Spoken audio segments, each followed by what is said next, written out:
Good afternoon, everybody. My name is Carl, I'm a recovery coach here at Capital Recovery Center.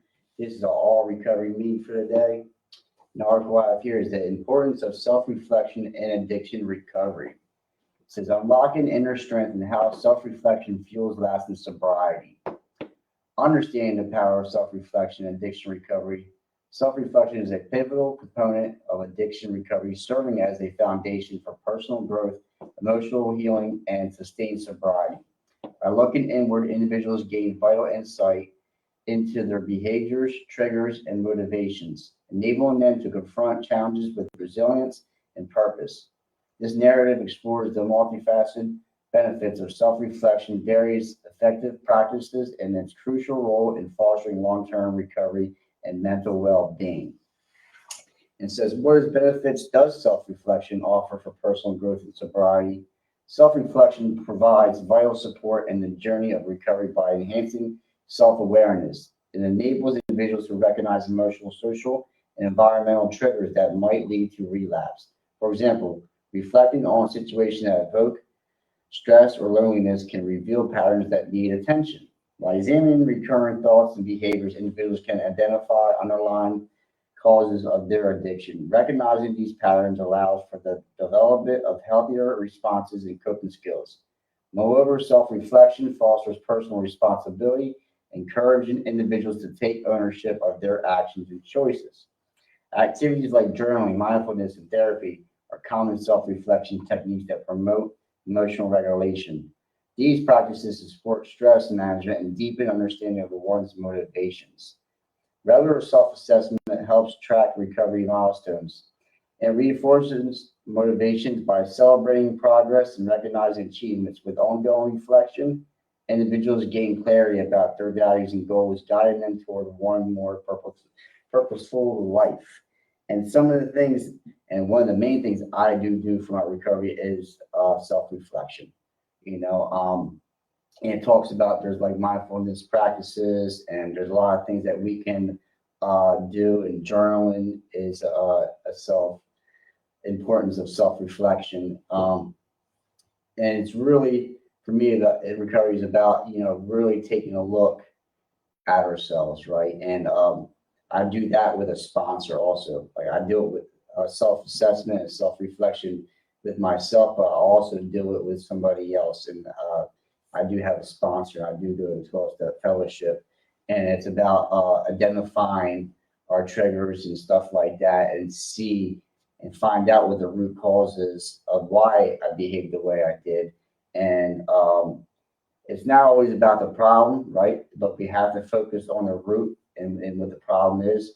But it's also about recovery is about the solution. It's identifying the problem and taking action into the solution. So we got to see what we're working with. We have to see what's really going on, and what needs to be adjusted, and what needs to be addressed, and what needs to be talked about. And the only way is to do that is to do some work and write on ourselves and see where some of our defects and some of our shortcomings lies at, and why sometimes things happen, and how people say things and what people say, and what people do, it can trigger us, right? And we can respond, I can sometimes in a negative way. And that's another thing that recovery has taught me, to try to identify that, like, that somebody making me feel shame or guilt, and is that why I reacted the way I did, or is it it's usually my feelings and emotions that get hurt, or I something doesn't live up to my morals and values, right, expectations, and I can react in a negative way, right? And now since I've been clean, I'm living a different way, right? I'm not using drugs and alcohol no more now. I have to reprogram myself and look at some of the patterns that I always used to go through, the fear, the anger, the resentment. And I have to like navigate through life a different way. Recovery's taught me to behave differently, right? I have to, conduct myself in a civil manner. right? I can't always react. I can always, come on the side of my neck, right? Because recovery's taught me is just trying to be a better person. And the only way to do that is to do some self-reflection. It says regular self-assessment helps track recovery milestones and reinforces motivation by celebrating progress and recognizing achievements. With ongoing reflection, individuals gain clarity about their values. We talked about some a little bit of the values, the goals, and guiding them toward a more purposeful life. And that's where the aim is. We're trying to have a full, purposeful life. It says, in summary, self-reflection acts as a comprehensive tool for personal development. It aids in understanding oneself more thoroughly, thereby strengthening emotional resilience and supporting lasting sobriety. Why is self-reflection important in addiction recovery? Let's see. Self-reflection is crucial because it helps individuals become aware of their thoughts, emotions, and behaviors, elements directly linked to their addiction. This awareness makes it easier to identify self-destructive patterns early before they escalate into a relapse. Understanding personal strength and core values nurtures a sense of purpose, and identifying this process increases happiness and self-esteem, which are often challenged during addiction and recovery. Engaging in practices like yoga, meditation, journaling, and self-care enhances self-awareness and spiritual growth. These activities not only support emotional stability, but also bolster resilience against triggers. The insights gained from daily reflection help develop healthier coping mechanisms. This proactive approach empowers individuals to face challenges more effectively. I want to stop right there, right? So it says to face challenges more effectively, right? Because life is full of challenges. We call it life and life terms. And in active addiction, I didn't deal with life and life terms, right? Well, I did, and I did it all in negative ways by using drugs and alcohol and acting out in bad behaviors, right? I can always make a problem worse, right? So like I'm in recovery now. I'm not using. I'm trying to better my life. So when we're faced with challenges, recovery has taught me to figure out a different way to respond, right? I don't have to always respond out of anger and fear and resentment or frustration. That was my past life, right? Now I can deal with them with a better mindset, right? And that's doing a regular self-assessment of myself, right? Like when somebody says something, does something, or something doesn't go my way, or something I don't believe in, right? I can feel myself. I can get upset or frustrated, and because some things hit on certain notes, right? It touches, from past experiences and things that I went through in active addiction. Certain things people say and do can bring up unpleasant emotions and feelings, right? So I can recognize that a little bit more now than I ever did. Right? It's like, why am I feeling uncomfortable? Why am I feeling upset? Why am I feeling frustrated? Right? Is my pride, my ego hurt? Or is it somebody said that reminded me of something? So we get to navigate better through life and don't have to always cause more harm, in our life today. Life is challenging enough, right? And so I have to conduct myself and be a better person. It says, engaging in practices like yoga meditation, says the insights gained from daily reflection help develop healthier coping mechanisms. This proactive approach empowers individuals. It says, furthermore, regular reflection encourages continuous growth. It promotes emotional regulation and offers insight into the root causes of addiction, such as trauma and unresolved conflicts. That's a big one. That's huge right there. Trauma and unresolved conflicts. And a lot of this, I know for me, that we dealt with a lot of things in active addiction. They can be whatever it is for you, PTSD.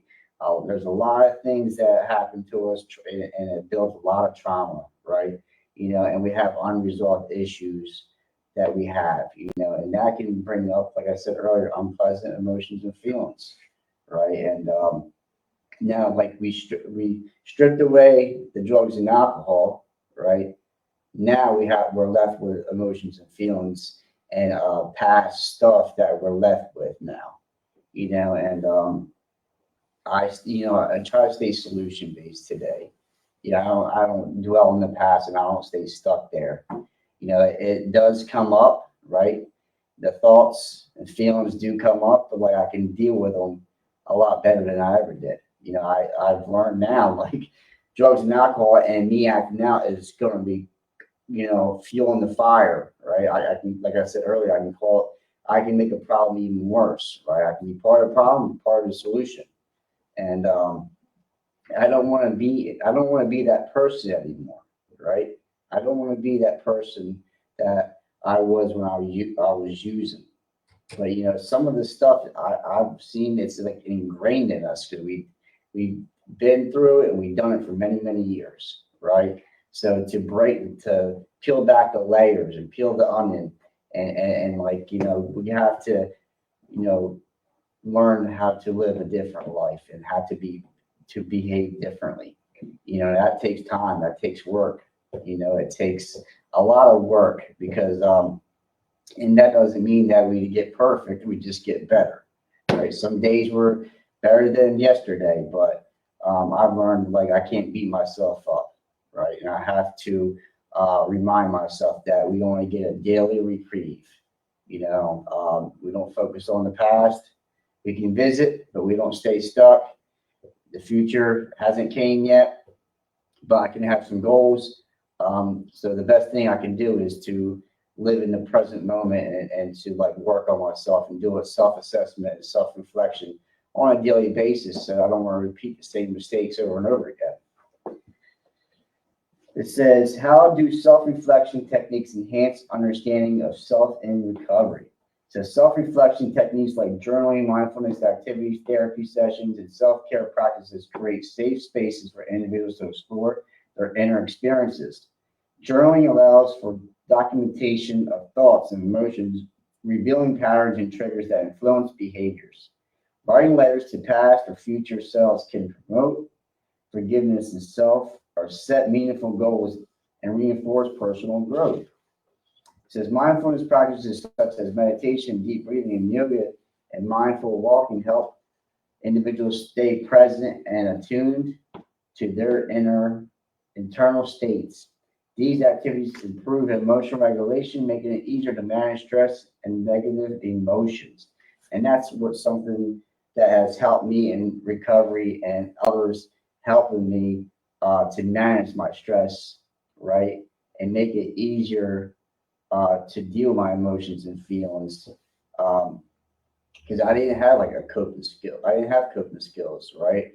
I didn't know how to behave. I didn't know how to manage my stress and anxiety or whatever I was dealing with. I didn't know how to manage my feelings and emotions, right? And I did it in all the wrong ways. So you're doing some self-reflection and then talking about yoga, deep breathing, some journaling and stuff like that. It's all self-care practices, right? And I always didn't take care of myself for many, many years. So in recovery, like we have to take care of ourselves, right? Mentally, physically, spiritually. And because if I don't maintain that, if I don't work on those things, I can resort back to old behaviors, right? I can resort to acting out in ways that I've left that in the past, right? So if I'm not living the present moment and working on myself on a daily basis, I can resort back to old behaviors. That says activities that promote self-compassion, like acknowledging personal achievements and forgiving past mistakes, foster resilience and positive outlook. This combination of techniques deepens self-knowledge, helping individuals uncover core strengths, values, and passions, recognizing what truly matters, guides healthier choices and long-term satisfaction. It says, how does addressing past experience aid long-term sobriety? Facing past experience openly through self-reflection allows individuals to process unresolved emotions and emotional baggage. This process releases unhealthy attachments and builds resilience. By recognizing patterns rooted in previous trauma or mistakes, individuals can understand their personal triggers more clearly. This awareness enables them to develop a specific strategy to avoid or cope with these triggers. Self-forgiveness plays a vital role here. Writing letters to oneself either to acknowledge the past regrets or to express hopes can foster compassion and acceptance. Reconnecting with personal passions and reevaluating life goals after rehab helps individuals create fulfilling existence. Engaging in activities like exploring hobbies, building supportive relationships, or continued learning supports this transition. Overall, honest reflection on the past helps lay a foundation for a healthier future, supporting sustained recovery and emotional well-being. And one of the ways I get better with myself and to let go a lot of this emotional baggage that I came into recovery with, right? I don't see anybody from like an active addiction and come into recovery without any baggage, right? Like we have a lot of stuff that we have to work on. We carry it into recovery with us, which is okay, right?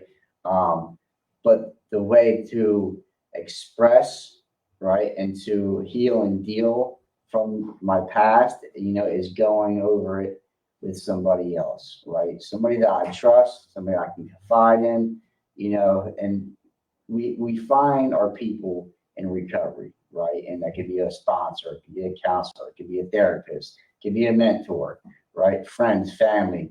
We have to find the people that we can trust and confide in without judgment, right? Without judgment, without criticism,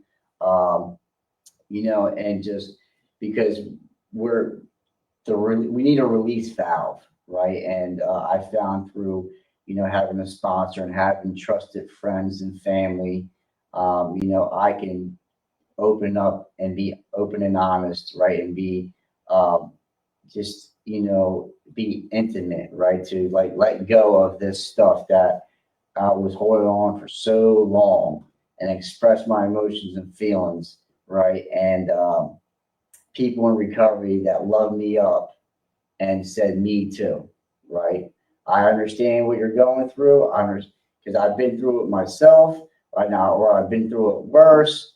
And right. And now, like, we don't have to stay stuck there. Now, what do we do about this situation? What do we do about these unpleasant emotions and feelings, right? We address them and we talk with people and just opening up and just being honest.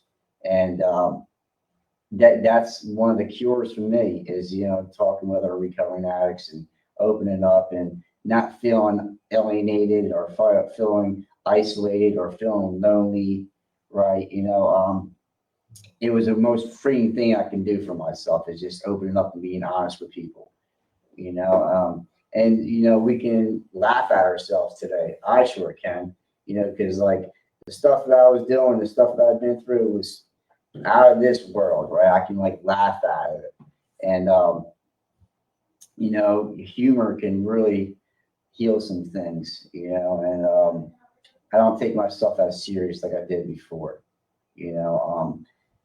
recovery is a journey, but there's things that we have to do to maintain our recovery, and it can be a lot of things. And one of the things that we talk about here at Cap Recovery Center, and for myself also, there's multiple pathways. There's many, many, many pathways. And I always tell people, just find something that works for you. We can't come from addiction into recovery and just stop using drugs and alcohol and think I can go through life, alone or on my own will, try to do things my way. Just doesn't work. My way doesn't get me anywhere. And my past experiences show that when I always want to fix man control or put my hand in things and want to do things my way, I get in trouble, right? So I need people to help me. So people that help me, then I can help others. It's like that chain reaction. One person helping another. That's how we get better here. But yeah, doing a self-reflection, self-assessment, we can do that at any given time, at any given day. It's important, because we can figure out like what's going on with us. Why am I acting this way? why am I feeling this way? You know, and instead of just wanting to do things on my own and do things my way and react the way I want to, it doesn't work for me, right? So I'm living a life that I always wanted, you know, and the only way I can keep it is keep on doing the things that I've been doing in recovery. You know, when I do some self reflection, doing a self assessment, really give me some freedom, right? So that was all recovery meeting for today. The importance of self reflection and addiction recovery.